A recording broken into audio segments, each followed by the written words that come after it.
because it doesn't happen after you have your baby.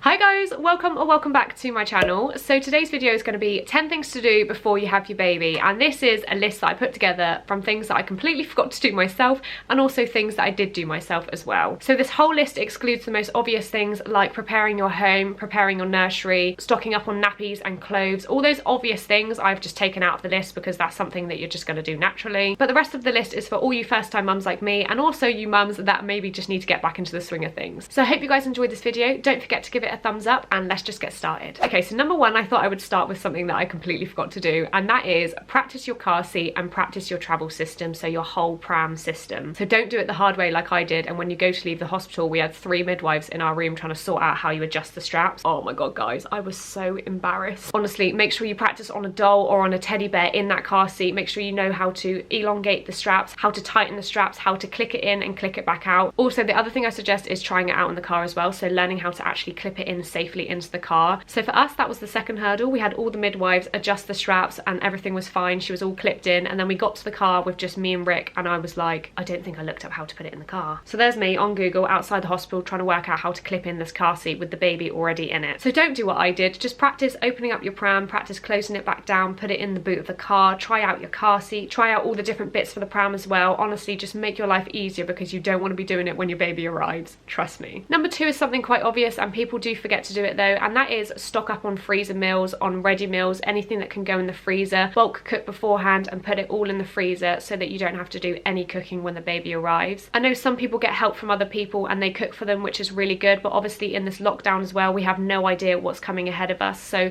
making sure that you've got loads of stuff in your freezer so that it just takes out that faff of having to cook with your baby around. Especially in cases like mine where I ended up with a cesarean and I ended up on the sofa for a good 2 weeks, so there was no way I was making any meals at all. So freezer meals, don't forget to stock up. So number three is for all those first time mums, but it could be for those mums that just want to get back into the swing of things, and that is practice making up formula bottles, or if you think that you're going to breastfeed, then practice your breast pump. So for me, I'm a first time mum and I had no idea how to make a formula bottle at all, so I spent the last 3 weeks of my pregnancy in the kitchen trying to make up bottles myself. I literally would make up bottle after bottle just so I got the hang of things and I could do it at a quick speed. I would definitely recommend the Tommy Tippy machine because that is something that I use, but I would say do your research on it because I know that people have different opinions of that. But for me, that was something that definitely took out the hassle of making up formula bottles. If you do want to do it the normal way, or you don't have a clue what you're doing when it comes to formula feeding, then I do actually have a formula feeding guide, which I will leave the link down in the description for that video. So please go and check that out if that's something that interests you. The other thing is also breast pumping. So if you don't really know how to breast pump and you are thinking of breastfeeding, then I just suggest practicing it, making sure that you're in the swing of things before your baby arrives. Number four is something that not everybody would think of, but I do think it's important, and that is do something nice for daddy. So if the daddy of the baby is involved, which I am going to say that because I do have solo mums do comment to me, then I do think it's really important that you involve them a little bit more, because when it comes to the labour, they don't feel like they have a purpose. They don't really feel like they know what they're doing, and it can be quite hard for them to feel involved when you're doing all the pushing during labour. So doing something for daddy just to make sure he feels a bit more involved before the baby arrives. Something like a new dad kit is a really good idea. You can get some on Amazon and things.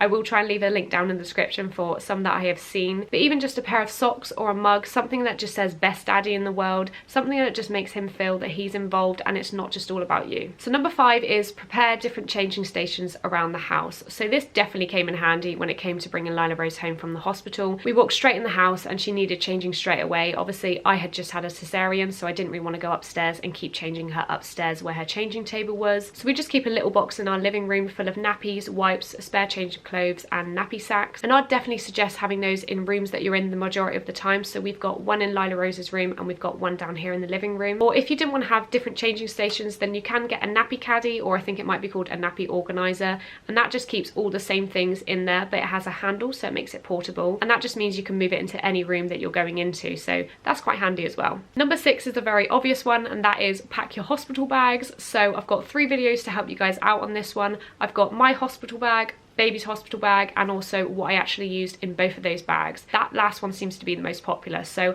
I will leave them all linked down in the description if you want to check those ones out. But obviously making sure that you have your bag packed, and I think I had mine done by 35 weeks. I was so eager. I still ended up going 16 days after my due date, but you know, wishful thinking. Number 7 is one that I feel like people forget, and that is talk to your partner about your birthing plan. So there's always times where you're talking about your birthing plan to your midwife and they do go through that with you, but I think it's really important that you talk about it with your partner as well. Obviously they're going to be the one that's closest to you when you're giving birth, and there just may be times where they need to make the decisions for you because you're too busy in labour. And also I think it just helps them to feel a little bit more comfortable if they're aware of what's going to happen and what's to come. So number 8 is washing baby's clothes. So this is something that I personally did, but I know some people that don't actually care about washing baby's clothes. I personally did it because I like the idea of just organising all the clothes, being able to see them all out at once, and it also just makes them nice and fresh and smell nice, so I thought I'd add that one in as number 8. Number 9 is sterilise your bottles, your dummies and all your equipment. So this one I would say do at the very last minute, because they do actually have a theory that once you've sterilised something and you put it in a cupboard, it actually only stays sterile for 48 hours, and if it's out of a cupboard then it's only sterile for 12 hours. So I thought I'd just add that in because that is the regulations. Obviously you can't predict if you're going to stay in hospital for 3 days or a week or just a night, so just making sure that you do sterilise them beforehand, but don't stress if not. We did, but then we ended up having to re-sterilise them when we got home because we were in a hospital longer than we expected. So I thought I'd just add that in there so you can be prepared, but don't be stressed out if not. So number 10 is something that we personally did, and that was practice the hospital route. So this might not apply to absolutely everybody. Some people live right next to the hospital, so lucky you. So for us, poor Rick only just passed his test, so that was something that we definitely needed to do. But even if you haven't just passed your test, just practicing that hospital route, working out how long it takes to get there, just making your life a little bit simpler so that you know the quickest route to get there, how long it takes, and also checking out parking as well. So if you're going to need change for the parking, or if you can pay by card, how much roughly it's going to be, all those little things that just help make it a bit smoother. So I'm actually going to add in a number 11 here, and that is to take time out for yourself and also your partner as well. So definitely I suggest if you're a first-time mum, then take time out for yourself and for your partner, because it doesn't happen after you have your baby. Go and get your nails done, go and get your hair done, go and have a meal with your partner, all those little things that is just going to be a lot harder to do when you have a baby.